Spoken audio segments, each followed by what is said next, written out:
Hello guys, welcome back to the channel. As you can see today, I'm doing something different from usual. I'm going to be ranking the Premier League 25-26 season and be predicting where each team is going to finish by the end of the season. Now, as time of recording, the Premier League games match week 1 has begun. I have not seen the results yet. I'm going to get into that in a separate video. So for now, let's just knock this one out. I'm doing this on the fly. I have not really put a lot of thought into it yet. I will. You'll see my brain ticking during this video. So let's just begin, I guess. Number 20. So let's start with the relegation.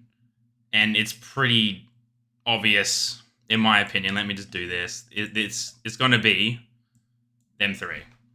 It's that simple. Last couple of seasons, all three relegation teams have gone back down to the championship. It's really difficult for a championship side to stay in the Premier League. And then, yeah, like to stay up is a tall task, and I just don't see it happening. Yes, Sunderland are like a massive English club. You know, they've been in the Premier League for many years. It's just the squad for all three of these teams, really. And I'm honestly going to do... I think Burnley are honestly the weakest. I think Sunderland have the best chance, so they're going to be 18th. Leeds are kind of just whatever. I think those three are going down 100%. And that's really the cop-out answer, but really that is what's going to happen. And as for business, obviously Burnley have Kyle Walker. That's all I know. You know, like he got shipped out of City, went to AC Milan, it didn't work out, went to Burnley. We'll see what he can do there. I don't think they'll stay up though. Leeds, I actually have zero clue who they have, but I'm just like, it's just going to be a championship level side in my opinion. And they got Daniel Farke, who isn't a really good Premier League manager. He has like 6 wins in his like 30 something games he's coached in the Premier League. So I don't think he's probably going to get sacked first, if anyone is, as for a manager. And Sunderland, they got Granit Xhaka.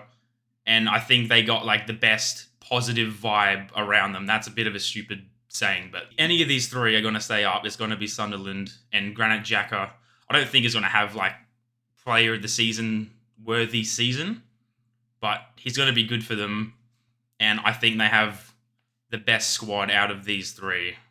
So they're 18th, 19th, 20th. Now, as for lower mid, 13 to 17th, this honestly might be the easiest part of the table. So I'm just gonna, this isn't the order, I'm just gonna chuck them in. West Ham, Brentford, Fulham, how many is there? There's 5 teams need to go on here, so I need 2 more. Everton, and what that should have been the easiest one. Okay, so I think West Ham are actually the worst out of these guys, because Graham Potter's decent, but their squad isn't that good, and they've lost Mohamed Kudus. I'm not that convinced. Jared Bowen is a good player, but he's like their only good performer consistently. I just don't trust West Ham, and we saw that last season. You know, where'd they finish actually? 14th. So they didn't have the best season, and they had such like a negative cloud around them the whole season last time around. I don't think West Ham are going to do that well. Now, for as who's next, I like Wolves there. I think Everton are going to do a little bit better. I like that. Wolves, Brentford, Fulham, Everton. I've seen a lot of positive stuff about Everton. Everyone has them like in the higher mid. I'm putting them lower. I'm going to put them in 13th. You know, they got Njai, they got Jack Grealish on loan, which is pretty good for them. You know, getting a player of that caliber, that creativeness. Jordan Pickford's still there. Branthwaite, their good centre-back, is still there. David Moyes was cooking last season. You know, ended really positively for them. I think Everton are going to have a pretty good... They could creep up in here. Let's see who I put in there. We could do some moving around later, by the way. I didn't say that before. Fulham, you know, Marco Silva, they got a pretty decent Premier League squad. They got all like the rejects from all the top guys. Yeah, I'm not really that moved by Fulham. I think they're just a pretty mid-table team, all things considered. But they do have a really good manager, and They can pop up with some good results. Last season, Liverpool drew to them once, and I think they took some points off Liverpool last season. They're pretty good in the big games, but they really struggle against the lower sides, and City smash them every time they face, which is pretty normal. Now, Brentford's an interesting one because their team has been massacred. They've lost Mbeumo, they might lose Wissa, they lost Christian Norgard, and they also lost Thomas Frank. That was the big one. Their manager has left for Tottenham Hotspur, and they are a very well-run club. I think they're going to be fine. I still have them staying up, so they'll be fine. But they were a really good side up in this little echelon here. But now, without Thomas Frank, without Mbeumo, Wissa going, they've just been massacred. No Norgard, that's their club captain. I think they're going to have a bit of a fall-off year. So I'm going to put them 15th. Wolves, they obviously finished 16th last season. Victor Pereira did do very well when he came in after Gary O'Neill was fired. But they've lost Cunha and Ait-Nouri as well. He's gone to City. I don't think their squad is that good. And I think they're going to go 16th. And Strand Larsen is a pretty decent striker, but their squad isn't that good in my opinion. They got a good manager though.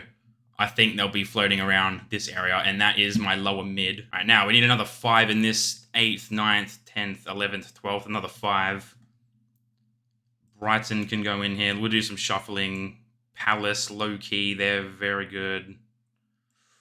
Forest, Bournemouth, and Villa. Yes. Okay. These 5 teams I like. I'm going to shuffle them now. Palace are really good, but I don't think they've got Conference League because they lost that appeal to get into the Europa League. And in over a season, they're not that consistent. But in a one-off game, in a final, we saw that with the Community Shield. They beat Liverpool on penalties. Jordan Henderson's very good. Mark Guehi might leave. I think they're going to keep Eze because Arsenal and Tottenham, he was linked with them, but the price tags turned that deal down. So I think Eze will be there for another season. They got Mateta. Palace have Oliver Glasner. He's a very good manager. They got Munoz on the right back. Their left back's pretty good. I forgot his name, the English guy. Palace have a good squad, but over a season, I think they'll be 10th. They usually finish 12th. Every season they finish 12th. That's their running gag. I think 10th is a good spot for them. They could definitely be higher, but over a season, I don't think they're going to be that consistent. But they can definitely win a cup again. They won the FA Cup. They won the Community Shield. They're very good in knockout stage football. Now, okay, I'm going to do this. I'm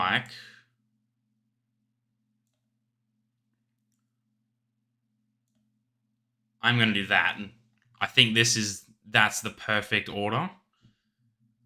Brighton, they're a very good squad. Their club is run brilliantly, very much like Brentford. They always just scout young talents. They ship off all their expensive players for so much money. Chelsea single-handedly fund their whole operation. They sell players for good money. They've got, even when selling their good players, they still have amazing young talent on the bench and just filling out the whole squad, really. Brighton are a very good side. I think 12th. They could honestly get higher, but I think 12th.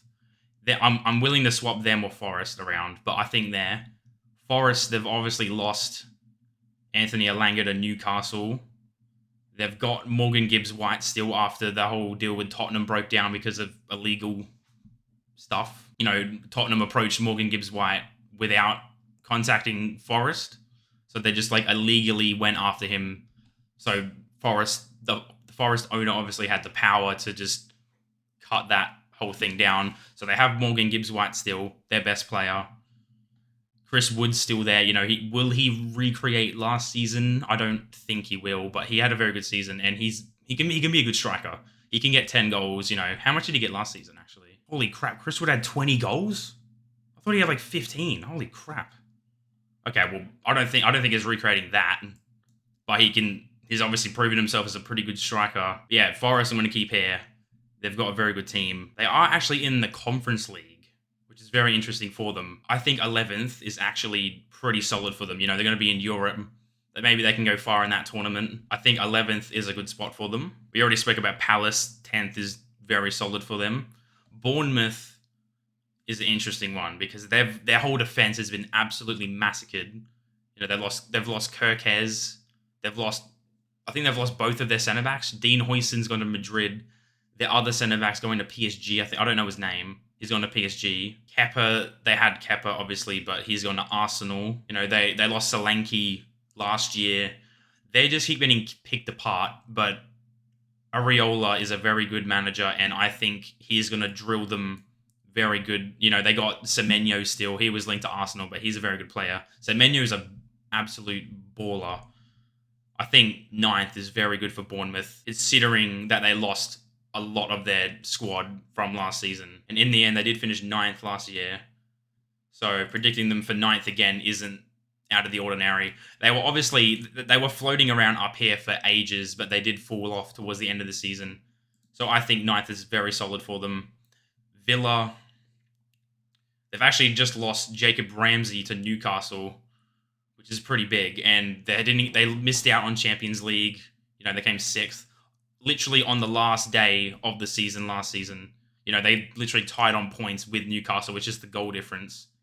And it was that Manchester United game where Martinez just rugby tackled Højlund, got him a red card. They were down to 10 men for the whole game. That controversial Morgan Rogers goal that got disallowed, you know, with the United goalkeeper like handballing it, which he's allowed to do, but like in the box, he had his hands, like the fingertips were grabbing the ball, but he didn't have full control of it. Morgan Rogers snuck it off him, put it in the back of the net, but it was disallowed for the goalkeeper having control of it somehow. I think that was the wrong call, but that did ultimately put Aston Villa not in Champions League areas, that put them in Europa League areas. And we've seen what Unai Emery can do with this Villa team. You know, even before he was at Villarreal, he took them to a semi-final against Liverpool in the Champions League.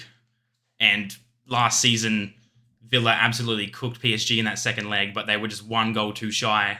Donnarumma had a masterclass. They really brought it to PSG in that tie, and it was very close. And PSG ultimately won the Champions League. And Villa, funny enough, were actually their biggest threat and nearly knocked them out. So I think Villa will be 8th. Now, here we go. We have the top 7. It's pretty known that these probably are the best 7 teams. Or actually, Tottenham. I mean, Tottenham have a very good side. Let's just go ahead and put them, because I think they will finish there.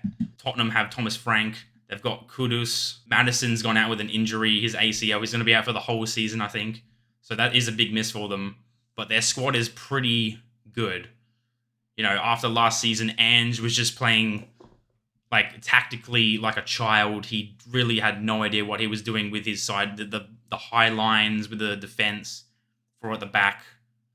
Thomas Frank's come in the Super Cup versus PSG, shown he can play a back 5. He doesn't have to play a back 5, but he's shown he has the tactical awareness to move them to a back 5. You know, with Pedro Porro on right back, he's a bit of a defensive liability. Having him in a 5 back instead of a 4 back is very smart.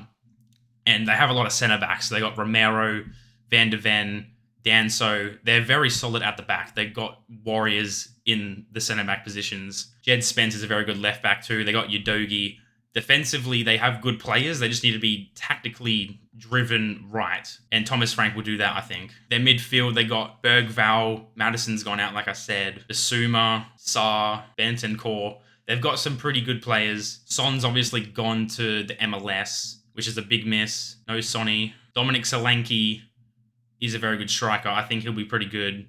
And they've actually linked to Savinho from Man City to go to Tottenham. So I think Tottenham are a pretty good team. I don't think they're going to finish like as bad as they did last season. You know, look at them all the way down here.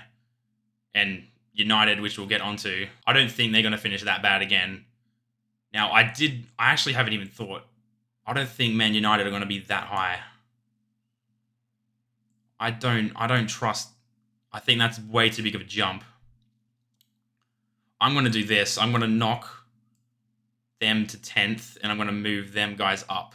I think I like that. Now let's talk about United. Ruben Amorim's under a lot of pressure to deliver a decent. He doesn't need to win anything. He just needs a decent year. Show that he can coach Embuemo, Cunha, Sesko to be a good front three, and just defensively show that they can be resolute. Obviously, Ruben Amorim has been dealt a really bad hand, but he's got a preseason this time around. He's got some good players in. Bruno Fernandes is still there. They brought Sesko in. The whole front line's been revamped. They are very short on money and their funds are all over the place. But I think this year is just going to be like a stepping stone for their future success if they can make it there. So I think 10th is going from 15th, horrible year. They're going 10th, going up 5 spaces, gelling with the squad. That might be a bit harsh, but I don't think United are going to jump instantly back to the Champions League. I think they'll be around higher mid-table. They could be 8th to 10th. I think that's pretty good for United standards. And yeah, I really like putting Villa, depending on if there's 5 Champions League spaces, putting them in the Conference League or Europa League. They're a very good team. They have lost a lot of players though. Like I said, I didn't even talk about Ollie Watkins. He's been linked like everywhere. He's been linked to Newcastle, United. He might be on the out, but Villa, they've got very good recruitment. They sign great players. They're very smart, and I trust Unai Emery. And I think they definitely can get back into Europa League or the Europa Conference League. Now, this is the big one. We got the top 5, including the champions. So let's go from, like we've been doing, the bottom up. I think it's pretty obvious that these 4 teams are probably the best 4 teams in the Premier League. Newcastle aren't on that level yet. I think Newcastle will get Champions League, though, again. They do need to worry about the Champions League this season. And Isak might be on the out to Liverpool. But Newcastle have been proven ever since the takeover that they can be a very good Premier League side. They still have most of their players. Their whole midfield, Bruno G, Joel Linton, Tonali, they're still all there. Their defense is very solid. They signed Alanga, Anthony Gordon, Jacob Murphy's a very good player. He's very underrated. Now, I don't know if they actually can get Champions League back-to-back seasons while being in the Champions League. That's going to be a tough one. I might put Spurs 5th because we saw in previous seasons when Newcastle were in that group of death in the Champions League, they just couldn't hack it. They couldn't hack the Champions League and the Premier League. And they've got some really big outgoings. They haven't brought in, as of yet, the transfer window is still open. They haven't brought in a number 9 yet. If Isak does go, Callum Wilson's actually gone out to one of the clubs back here. I actually don't know. But yeah, they've actually got some big outgoings. Oh, they did get Aaron Ramsdale in, but Ramsdale's a good keeper, but he's not going to project them up here. I think Newcastle aren't going to get Champions League in this new Premier League season. I'll bump Spurs up. We already spoke about them. Thomas Frank's very good. I think, and Spurs, 17th, they haven't got any Europe football. They just got to worry about the Premier League and the Cups. And in the Super Cup versus PSG, they showed really good glimpses. They did bottle it, like 85th minute. They conceded 2 goals. Penalty shootout, they lost after being ahead in the penalty shootout. But I think that's just growing pains when it comes to Tottenham. I think they're going to be here. Now, this is where it gets really tricky because literally any 4 of these teams here could win the Premier League in the 25-26 season. I am going to put Man City 4th because defensively, they just lack everywhere. As for their centre-backs, they got Stones, who's very injury-prone. Ruben Diaz hasn't been top level for a while now. Gavardio is very hit or miss. He's been playing left back, but he's been really shaky even at left back. If you put him in the middle, he's just going to have more defensive wobbles. Mateus Nunes is still their right back, which is ridiculous. They had links to Dumfries, but that hasn't happened yet. Livramento too. Yeah, just defensively, I don't trust Man City. And even their midfield, they still got Gundogan, they still got Bernardo Silva. Ryan Cherky's in there now, but off the ball, he doesn't work. And on the ball, he's very good, but to support him off the ball, they don't have... Rodri's been injured another couple months. He's going to come in later, like halfway through this season, maybe a quarter through this season. Rodri still isn't back to full fitness yet. Yeah, their midfield and defense, very worrying. They did get James Trafford. They're in for Donnarumma. which is very interesting. But Pep likes a goalkeeper that can play with the ball at his feet. Donnarumma is not that. Donnarumma is just the best shot stopper, and that's very good for him. But I don't think Donnarumma is a Manchester City goalkeeper. He's not built like a Pep goalkeeper. And City do have the best attack. Debatably, they have the best attack. Haaland, will he be back to his best? Foden, there's big question marks on him. After last year, he was very shaky after getting PFA Player of the Year, and then last season he just fell off a cliff. They are linked to Rodrigo from Real Madrid. That will boost them massively. Cherky, like I said, he's very good. He's gonna be in that number 10 role. He's gonna be like the De Bruyne kind of player with way less defensive duties, which can put the rest of the team at risk, having one less player to press off the ball. And I don't think Man City have the legs, especially in the midfield. But I do think Haaland will have a good year. But I think fourth. And then I'm going to put Chelsea. It's lagging like crazy. What the hell? I'm going to put Chelsea third. Now, Chelsea have shown signs of late that they can be a really top team. Super Cup, they beat PSG in the final 3-0. Cole Palmer had 2 goals and an assist, I think. He went crazy. And they really just have had a really good window. They've got João Pedro's incredible. Liam Delap's great backup up front. They got Bino Gittins. Chelsea are just showing signs that they're willing to compete up here. And they really want to get up with these 2 other teams and City. Like they came 4th last season after having a little mini title race. And they fell off towards the end. They did finish 4th. But I think Chelsea are going to be up here like from the start. And they're not going to fall away. I think they'll get 3rd. And I didn't even mention they got links to Xavi Simons. Garnacho might go to them. They are just a really good team. Moises Caicedo is ridiculous. Enzo Fernandez is really good next to him. Defensively, they might be... It's more the centre-backs. Their full-backs are very good. Reece James, if he can stay fit, which I don't think he will. You can't really trust him to stay fit these days. Malo Gusto is a pretty good right-back. Marc Cucurella has shown he's a very good left back, even though he's not that likable of a person. Yeah, their centre back worries are a bit, because I think Levi Colwill is their only good centre back, and the rest of them are a bit shaky. If they can get like a Ronald Araujo, that would be incredible. And Robert Sanchez is very hit or miss, and I think Chelsea should get Donnarumma. I think he would bolster their chances of getting champions. So I think Chelsea are very good 3rd contenders. And I think they'll be there. Now, we've hit the promised land. We got the champions in 2nd place. And I'm just going to do the logical thing and put Liverpool to win. After the business they've done, after everything they've shown. And Arsenal are going to come 2nd for the 4th year in a row, in my opinion. We'll see what happens. This is just a prediction.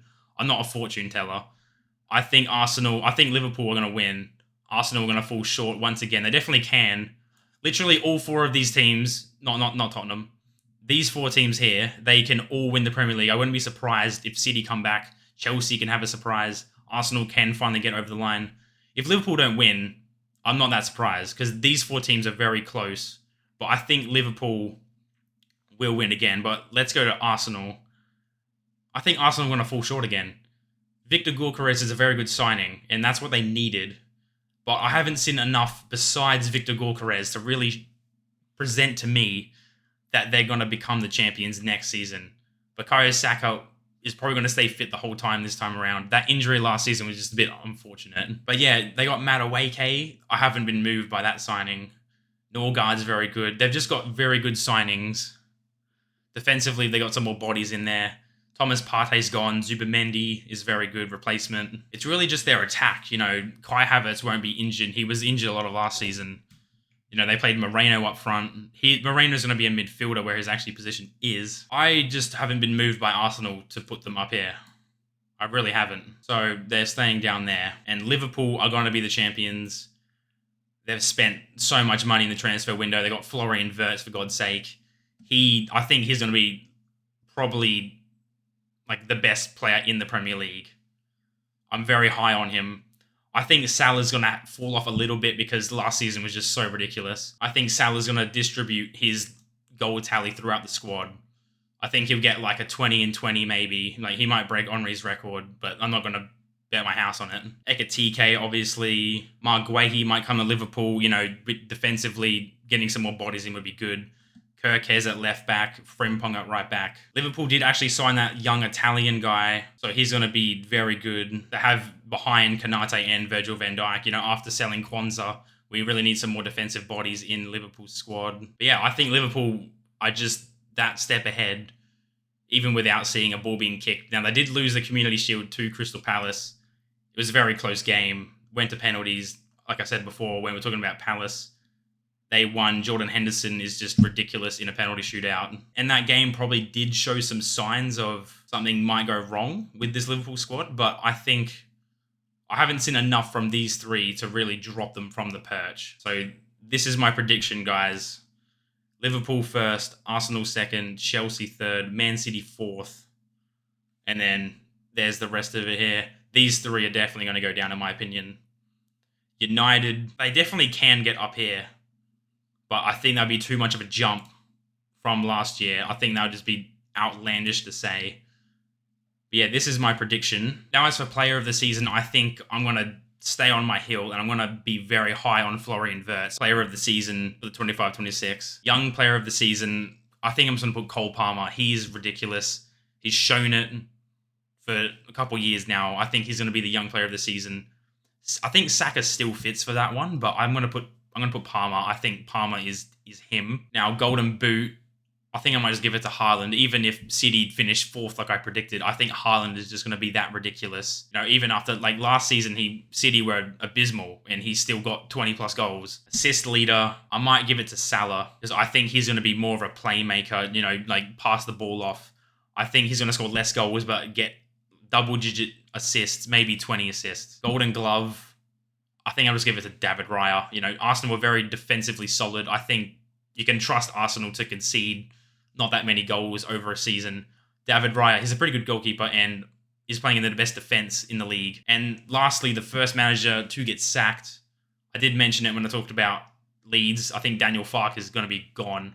I don't think they're going to trust him. I think they were actually talking to other managers before they decided to stick with him. So I think Daniel Farke is going to be going. But yeah, guys, that's it for this video. Here's my table.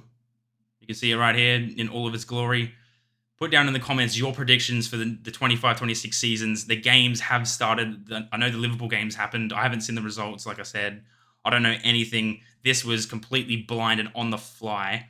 But I think it's actually a pretty good prediction, and I'm very happy with it. Let me know down in the comments your thoughts on my tier list for my predictions. And I'll see you guys in the next video. Like, share, subscribe. Peace.